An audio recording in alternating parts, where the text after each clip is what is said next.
Hey, enjoying your blended family.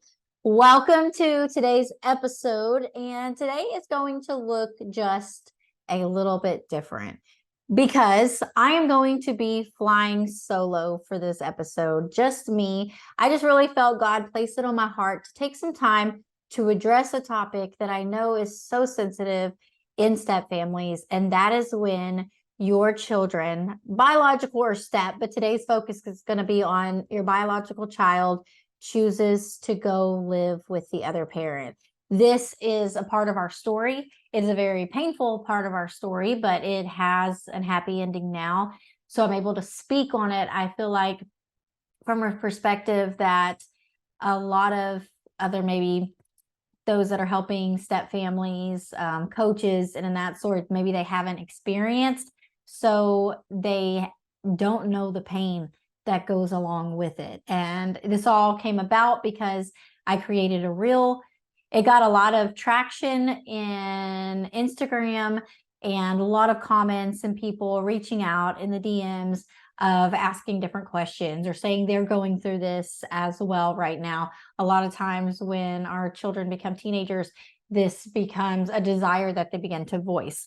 So in today's episode, I want to answer these questions that I've been getting. And one of those is, how old were the kids when you let them leave? Then what caused them to want to leave? What did you do while they were gone? And then what made them come back? Like, how are our relationships now? Kind of questions.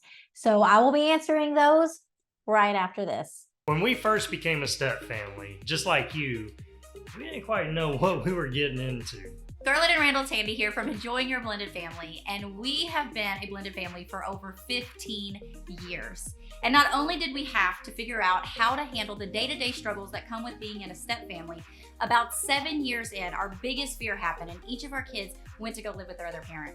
We went through seasons of zero connection with each one of our kids, and we had to get really creative on ways to reestablish and reconnect those relationships. And through prayer and becoming very intentional, God restored our family in true God-like fashion and made it better than we could have ever imagined or hoped for. So God has called us to help other families do the same thing, to make those connections. So if you're looking for stronger relationships, deeper connections, and more communication, then we believe it truly starts with being intentional and creating these fun opportunities in our family. Click the link so that you can get quick access to the process that we use to help you find common interests in your family so that you can be more intentional on spending time with your kids, your spouse, and your family as a whole. We believe you can take the step out of step family and create a blended family that you truly enjoy. You can find our podcast on Enjoying Your Blended Family on YouTube or anywhere that you listen to podcasts. And while you're sitting there, go ahead and follow us on social media. So when you have more fun, you'll see less problems. All right, so we're back. And again, I'm far enough removed from this that I can usually talk about it without getting super emotional, but I know for so many of you, this is still raw and real. And because I hurt for what you're going through, either in the moment or you fear is coming in the future, it does make me emotional. I know that there's hope and there's a happy ending, and I know there's things that we can do to make it easier and a smoother transition, and there's things that we can do to make it harder on everybody involved. And that's why I think it's so important for us to come on here and be open and real and vulnerable with you. And so I'm going to tell you some things today. I've shared on different platforms in different ways in some of our courses that we talk about, but just to let you know that there's not really one person, I guess you could say, to blame. No one really at fault, but I definitely did things that made it worse. So let's just dig right in. So starting out with the first question, which is, how old were the kids when I let them go live with their dad? And the answer is, I did not let them go live with their dad, but that's the overall answer. I did not let them go live with their dad. I held on so tight. And so I'll share just a little bit of that story and backstory to help you understand where all of us were at during this season of our life. So in 2014, our oldest, my stepdaughter, went to go live with her dad, or went to go live with her mom. And at that same point, Randall and I had been busting our butts to buy this nice big new house that all of us were going to finally be able to fit in. It had been 8 years of paying off debt to be able to get it. And that same summer that we were transitioning into our new house, Randall's daughter, my stepdaughter, went to go visit her mom and decided she wasn't going to come back. And that part of the story is important because there were some mindset things on my part when it came to her leaving. For one, it broke me and ripped my heart out, and I was step parent. So you could only imagine how much more it was for Randall to experience that for his daughter, which he pretty much raised her entire life up to this point. She was a freshman going into her sophomore year. So it was that summer in between her freshman and sophomore year. So what are you, like 14, 15 during this time when she made that transition? And because of how heartbroken that made us, it was as if there was a dark cloud over our house over the next couple of years. And we moved into this new house. I'm not saying that our house, our life was all doom and gloom and everything super sad. We were still super involved in our kids' activities. You know, we're still going to work every day. We're still involved in the church. On the outside, it looked like everything was still moving as we just removed one piece of our family members, but we just kept moving forward. But in our home and in our hearts and the loss that we were feeling, the grief that we were grieving, is that how you say it? For our oldest was very, very thick in the house. And because of that, over these next couple of years, I feel like one of the things that caused them to want to leave was the lack of focus on them and more of the focus on the pain of not having Riley here. So when Riley was a freshman going into sophomore year, she is 1 year older than Devin. So Devin is in intermediate school, and then little Riley was in middle school going into intermediate school. They're 3 years apart. So about that time, the kids were, let's see, around, to do the math, well, Devin would have been 14 because he was born in 2000. And so then little Riley would have been 13, 12, 11. Should have been easier to do that math.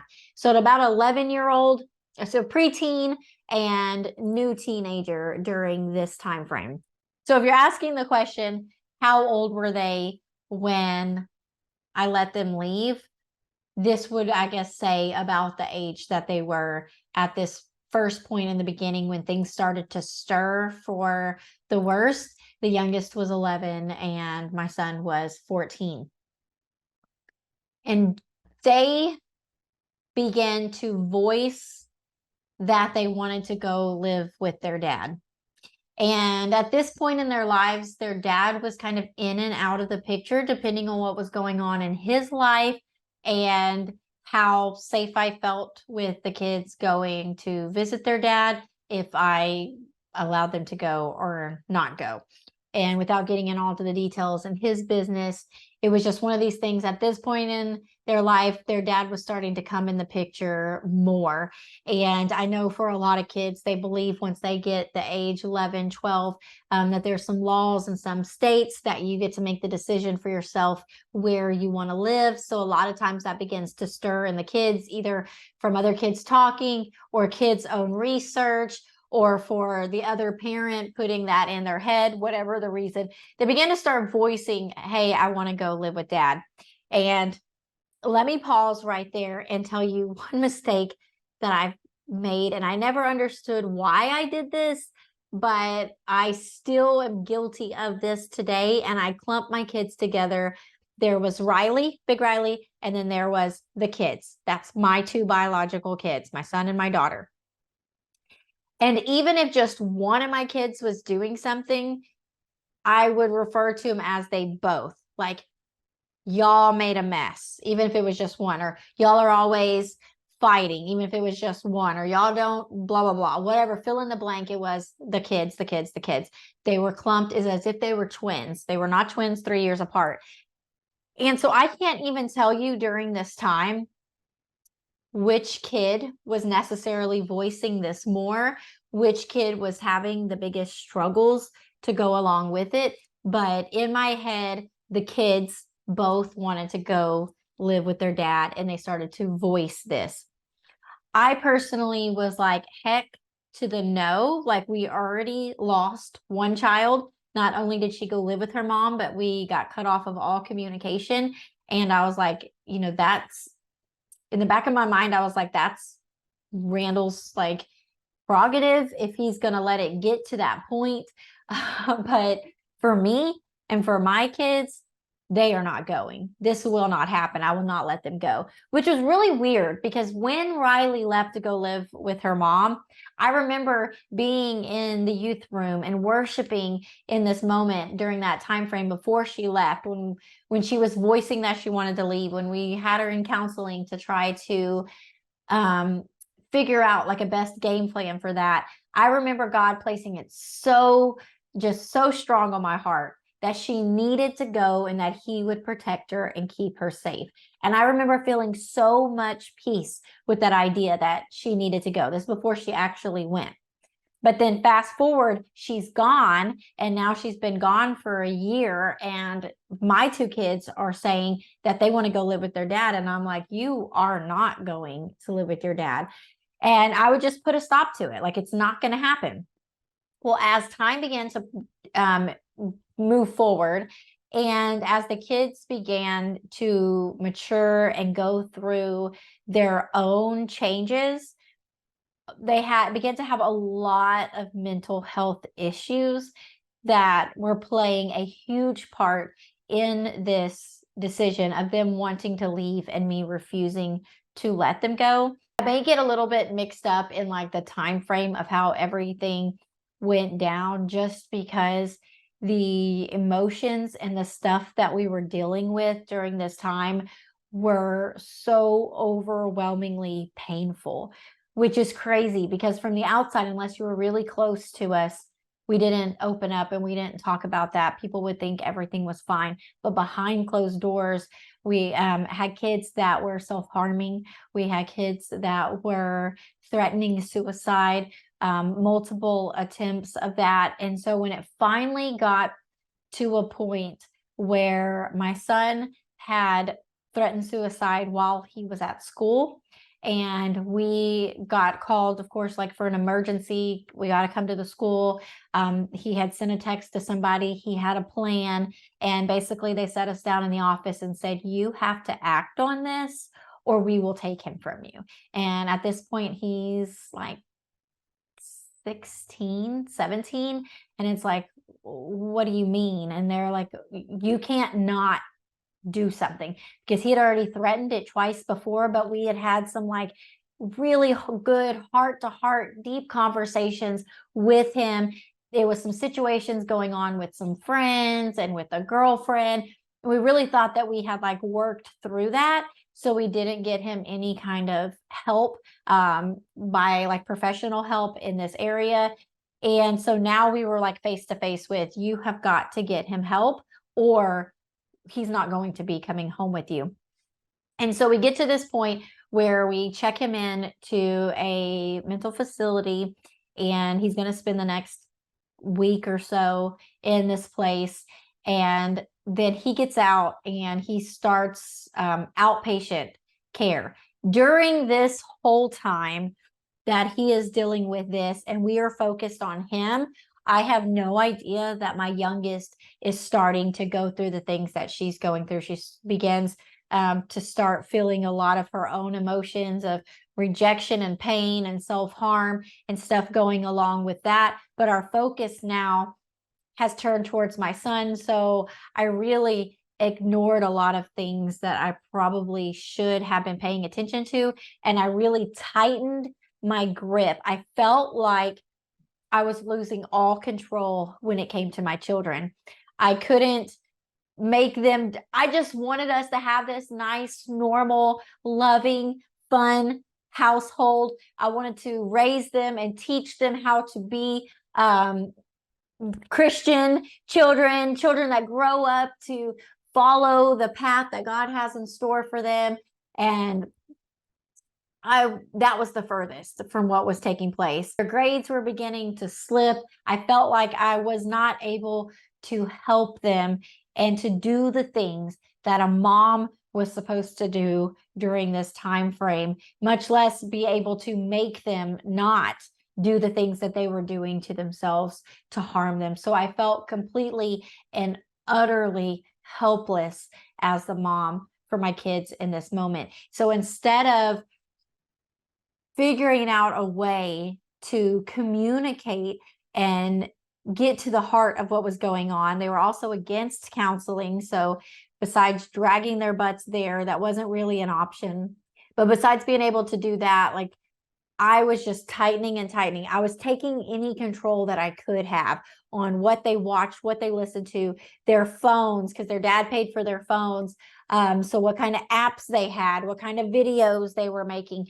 I just tightened my grip on all of these things, thinking if I could just put them in this little safe bubble, maybe the rest of the world would leave them alone and we would be fine again. And so now time continues to progress.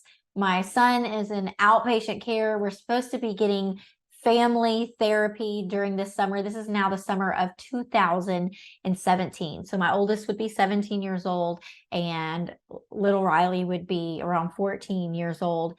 That we're going into this summer of outpatient care for him, little family therapy sessions. And my youngest, she starts getting boyfriends and like sneaking out, wanting to go see them. And it just became a nightmare during this season.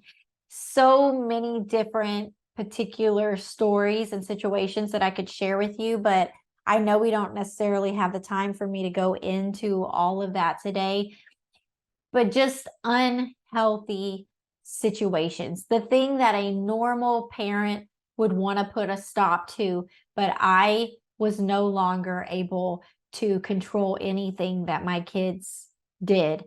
It came to a point where if I told them no, they couldn't leave the house, they would just leave. And again, I say they, it was like a group effort, but I don't even know who the ringleader was. I don't know if both of them just desired that or one of them was just sticking with the others. I really would love to ask them some of these questions. And maybe one day I can. And when we find some healing and some clarity in certain areas, then maybe that's something we can share with you in the future.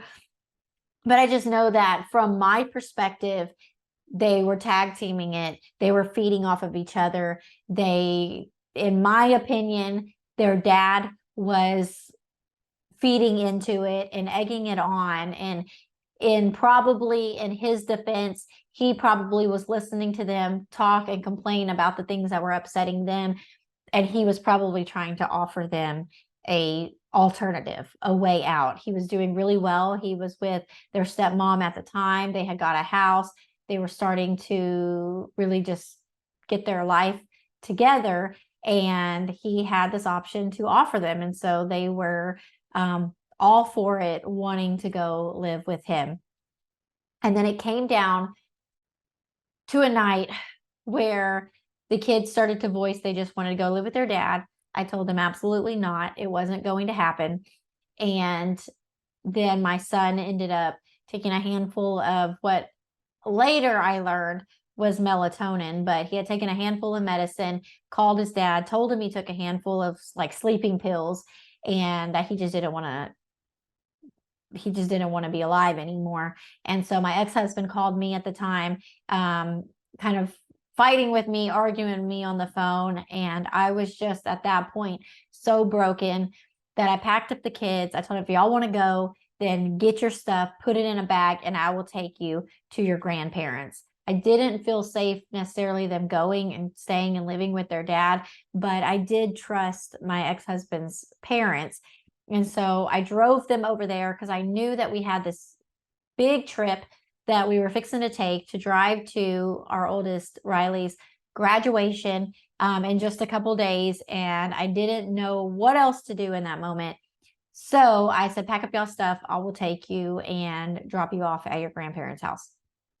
And on the way, I just remember crying and screaming in my heart. All I wanted them to do was to tell me, no, mom, no, mom, no, mom, we don't want to go. Please don't make us go. We want to stay here with you. In my head, that is what was going on. In my head, I thought, surely they won't let it get this far. Surely they're going to do something to say, never mind. And so as I drove them there and then dropped them off, I'm snot crying, trying to talk to my in-laws and explain what was going on. I got back in the car and I drove home and I cried myself to sleep. And then the next day explained everything to Randall. Randall was none the wiser. He was already asleep when all of this was going down. I didn't even bother to wake him up because I don't know. Like, I left him on the outside for so many decisions when it came to the kids, because I guess I was afraid that he was going to intervene in a way that would hurt them, or that he would tell me that I was wrong and that I needed to let them go. We would have deep heart-to-heart conversations about certain things, but when it came down to it, I just refused. I absolutely refused to let them go. So during this time, we got a lawyer. I went and sought a lawyer, not for the reason that I actually went. I went to the lawyer and I started a child support case, because in my head, I thought if I got a lawyer, a good lawyer, expensive lawyer, and I brought up the child support that my ex-husband had never paid in the 17, however many years. At that point, we'd probably been divorced maybe, I don't know, 13, 12 years, something like that. And he had never paid child support. And so I thought, well, if I bring this up, then he's going to back down.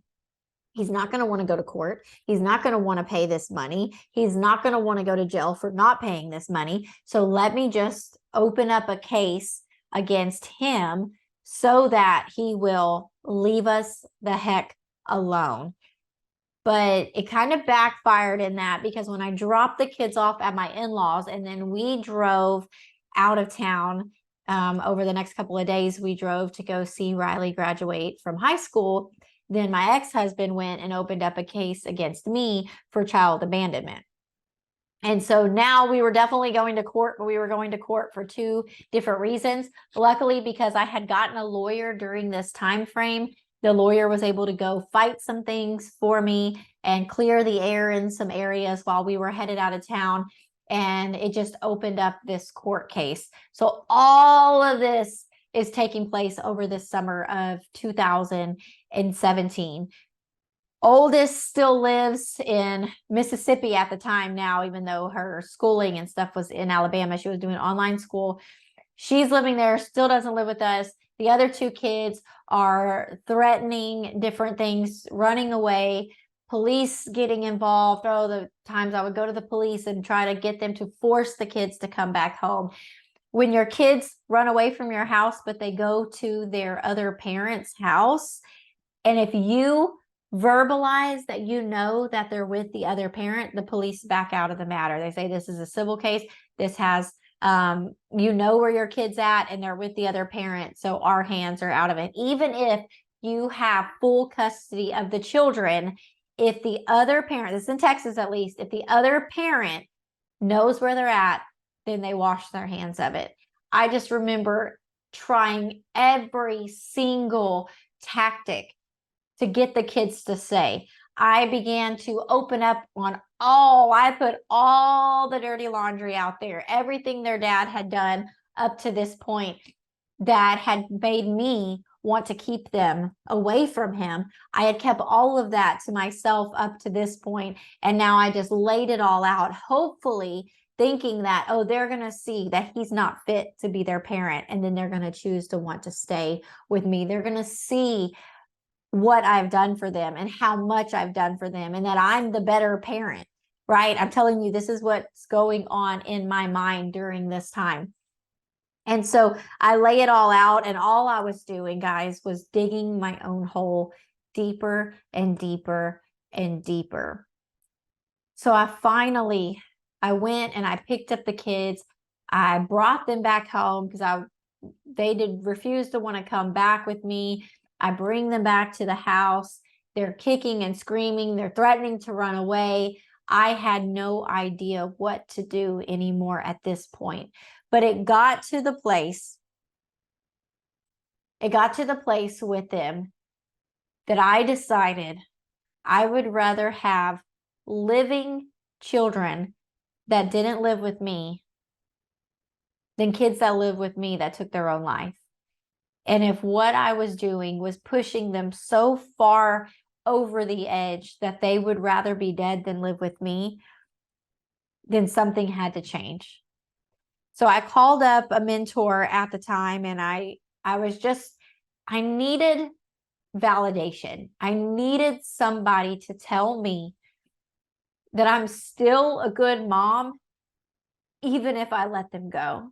And that was the thing that I was the most fearful of for letting them go.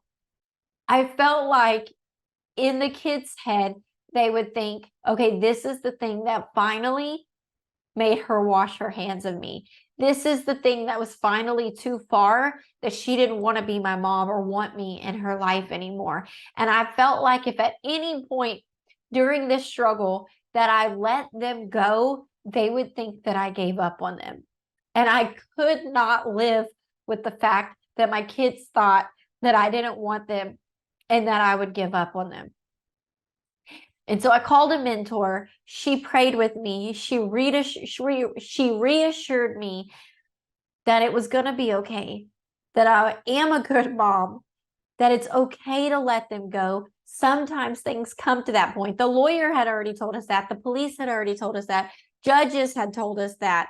But I could not bring myself to do it until she prayed for me. We prayed for protection over the kids. And I told the kids, if you let me get through your Grammy's funeral, which was my grandma, the one who raised me, she was in this same time period, she was dying from cancer. So that spring, she was diagnosed and given just a couple months to live. And she had been hanging on through the summer at this point. And I was like, let's just get through the funeral. And after the funeral, I will take you to your dad's and you can go live with him. That was my final, like, I don't know what else to do. And so I did. I drove them to their dad's. I was still supposed to get like a 50-50. What the judge awarded to us over the beginning of that summer during our whole court custody battle, everything going on, is that the kids would come with me for a week and they would do a week with their dad. They would do this temporary thing over the summer and see how it worked, where we would share 50-50 with the kids. But during that same time, every time it was my week is when these things would take place where I couldn't even keep them in the house safely anymore. So I went and I dropped them off. You know, I explained how much I love them during this time. I was still hoping that they would say, no, never mind. We still want to live here. We just want to go there sometime. And that wasn't the case. And I'll say I was so heartbroken, and I probably let my pride get in the way a lot during this time, that I took a lot of space after I dropped them off, from my own ego and pain from them wanting to leave. And so I do remember going and trying to pick them up, going and trying to make them come back with me. But every time that they were around, all I wanted to do was rehash all of the crap that was going on. I wasn't able to let those things go and just enjoy the kids and enjoy their presence. I took that as the time to interrogate them on what was going on at their dad's house, to still try to parent and control the decisions and the choices that they were making, to eventually they no longer wanted to come and visit anymore.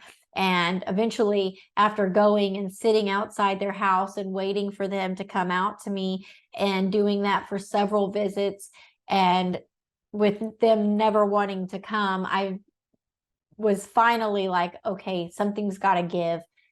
Let me just, for my own emotional sake, let me stop. I can't keep doing this. Now, there's so many details that go along with that time frame, so much that I don't have time to unload it all. Maybe in the future I'll do different episodes where we can talk about some of these things, specific things that took place during that time. But for this episode, I just want to, I'm trying to see how much time we've been. I think it's been about 30 minutes. I think I'm going to wrap up talking about this because I laid it all out there of all the stuff that led up to them leaving. And I think it would be best to do another episode where I talk about what did I do while they were gone, and then what made them come back. But before you get off here today, I want to pray for you. If your kids are in a season of saying that they want to go live with their dad, I want to pray for you. Or live with their mom, I guess live with their other parent. If you're in the season where your kids have already gone and you're living through the pain, I want to pray for you. And then in the next episode, we'll talk about some things that you can do, regardless of which one of these seasons you're in, things that you can do to continue on with your life, to actually find joy in the midst of all the pain, and then how you can reconnect with your kids through this process. So let's pray. Father, I'm so grateful that you're able to use my story to bring hope and peace, connection, Lord, understanding maybe of what's going on in other families' lives, Lord. I just thank you that you've called us all here for such a time as this. Lord, that we're not alone on this journey of life, that we're able to lean on each other. And Lord, more than anything, we're able to lean on you more than our own understanding. Lord, I just ask for any kids that are voicing to their parents that they want to go live with their other parent. Lord, I just pray that they have open lines of communication, that instead of pride, our egos getting in the way, Lord, or our own selfish needs and desires, Lord, I pray that families are able to have open communication about what is going on, and they're able to get to the root of the pain. Lord, I pray that the parents are able to see things from their child's perspective. Lord, that we'll be able to loosen our grip on our children, and we'll be able to trust that you are going to protect them and keep them safe. Lord, show us when to hold on and show us when to let go. Lord, I thank you that you're giving peace that surpasses all understanding to anybody walking through this season of life, Lord, that you're giving them clarity during this season of life, that you are sending angels on assignment to protect their kids and keep them safe. I pray that you're going to use this time to strengthen their relationship with you and to strengthen their relationship with each other. I pray all this in Jesus' name. Amen. Whew. All right. So that is it for this part 1 of what to do when your kids want to go live with their other parents. Be sure to be on the lookout for part 2 coming out next week. Bye, guys. Thanks for joining us today. We hope this episode has been a blessing and encouraged your family journey. Make sure you stay connected with us and join our weekly Blended Family newsletter. We send an email out every Friday morning full of support and encouragement. And when you join, we also want to give you a free gift. So go get yours today. The link is in the show notes below. Have an amazing day. Remember to enjoy the journey with your blended family, and we'll see you on the next episode.